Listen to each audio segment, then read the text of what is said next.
देखते हैं profit and loss के क्वेश्चन को।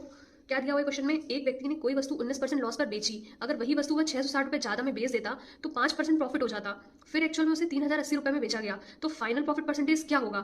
90% स्टूडेंट्स इसे गलत करता है, इसीलिए एग्जामिनर क्वेश्चन बार बार क्वेश्चन एग्जाम में पूछता है। चलिए देखते हैं इस क्वेश्चन को। हम लेट कर लेते हैं सीपी मान लेते हैं 100 है। जो सेलिंग प्राइस है उसका बोला गया है, पहला जो सेलिंग प्राइस है उसे सेल किया चीज पे 19% लॉस पर बेचा।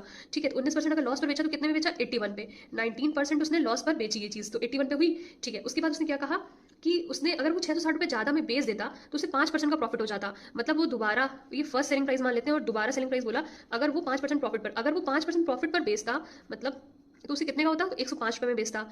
ठीक है, पहला जो एसपी है वो सीपी से 19% कम है और जो दूसरा एसपी है वो सीपी से 5% ज्यादा है। ठीक है, तो अब हम देखेंगे इन दोनों के बीच का डिफरेंस कितना आ रहा है। 81 और 1055 के बीच का डिफरेंस कितना आ रहा है, 24 आ रहा है। और क्वेश्चन में हमसे क्या बोला गया, 6, इन दोनों के बीच का डिफरेंस दिया हुआ है, कितना दिया हुआ है, 660। मतलब हमें 24% की वैल्यू कितनी दी हुई है, 660 रुपये दी हुई है। ठीक है, अब हम 1% की वैल्यू निकालेंगे, इससे निकल जाएगी। और हमें क्या निकालना है, सीपी निकालना है। 100% सीपी क्या होता है हमेशा 100% की वैल्यू फाइंड कर लेंगे यहाँ से हम।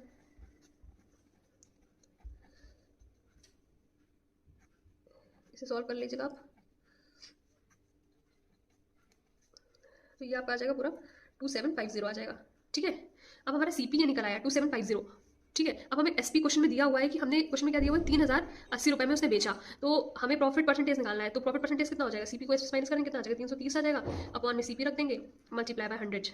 ठीक है, तो इससे हमारा प्रॉफिट परसेंटेज निकल आएगा, कितना निकल आएगा, ये आप सॉल्व करेंगे तो 12% आपका आ जाएगा। Thank you for watching, please like share subscribe my channel.